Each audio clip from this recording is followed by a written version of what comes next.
Kicks 105.5. Taking a back road with Tim McGraw. No, that was, who was that? Oh, Rodney Atkins. I knew that. I knew that too. You did not. I had no clue. No clue. I had to look. It is 7:46, and in the studio with me this morning is Mike Barrett from the Barrett Insurance Agency. Good morning. Good morning, Val. How we doing? How you doing, Rick? You know, I get called an awful lot worse, so I'm totally cool with being called Rick. I got a call from a nice lady a little while ago, and we don't know who she was. So, but she said, "Is that Rick Barrett guy going to be on?" And I said, "Yes, he is." Maybe she was thinking of my father, Richard. Oh, maybe. A lot of Richards go by Rick, but my father always went by Dick. All right. And some Richards go by that, too. So that's it. But she had questions for you. Mm-hmm. First of all, she asked what types of car insurance you carry. And I'm not sure what that means. Well, you know, it could be that she's thinking about the different types of vehicles. You know, there's antique autos. Oh, I left the door open. Sorry. That was my fault, Val. Go ahead and close that. But there's antique auto, classic auto. There's, you know, we cover all kinds of autos for all age ranges. We have multiple carriers that we can work with to see what the rates are. So I think maybe that was what she was asking is what companies you represent for automobile insurance. Yeah. So we have Cooperative Insurance, the Concord Group. We also have Kemper Preferred, the Hartford, Progressive, and Dairyland. Although Dairyland's more of a higher risk carrier, more if you've had a bad driving record, vehicular manslaughter, DUI, things like that. So that's one of the things. One of the things. That's one of the questions. Okay. Well, no, but you're hitting a point. One of the things that I think is so great about dealing with a local guy is they can go into you and you can shop all those companies and find the one that's either going to give them the best rate or the one that's going to suit them the best. Exactly. We're working for we don't want to put a round peg into a square hole. We want to really try to find something that works appropriately for you. So you have something smart to say. I can just see it. Well, it was those tests. It is brewing. It was those tests when I was a kid, you know, the round peg and the square. I failed. I don't know what happened. Okay, and the other question was, and this is a good question, can people insure mobile homes? And the answer to that is absolutely.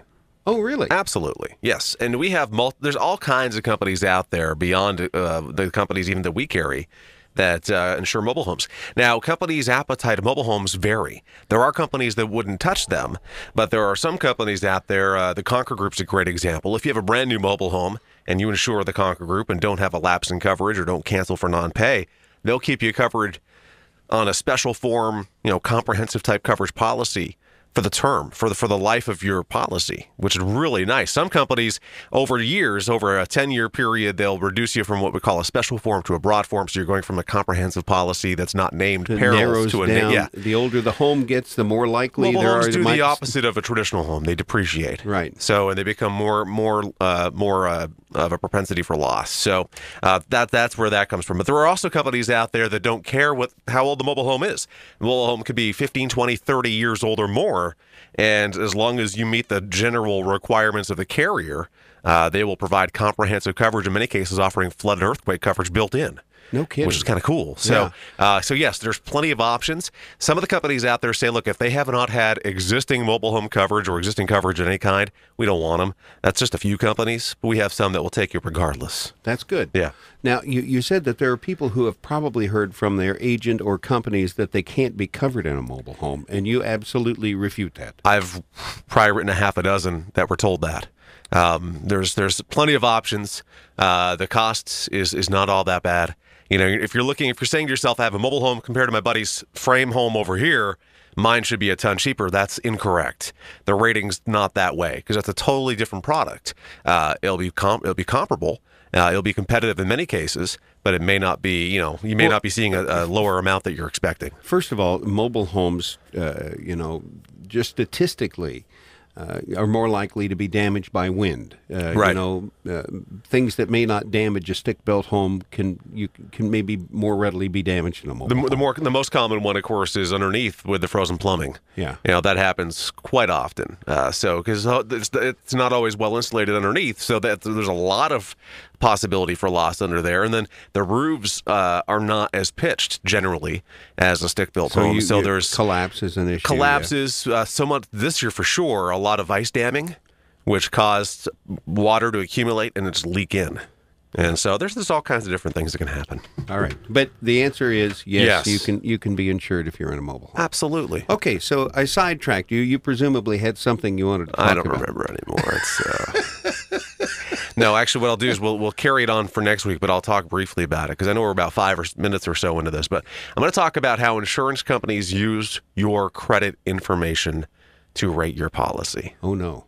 It is whether to issue or renew a policy. I will tell you that one of the documents that I'm going to be using as a guide to remind me of where I want to go with this, you can get right off the state of New Hampshire Insurance Department website. It's a great informational piece. This is meant for the consumer to read and understand. But what the big question I'll just answer, and then next week we'll go into more detail. Why do insurance companies use insurance score information or credit information to rate you? And the reason being is that statistically, the actuaries out there, the people in the dark rooms by themselves thinking of how can we figure out how things work. Some insurance companies have found that a credit report can predict which consumers are likely to file insurance claims.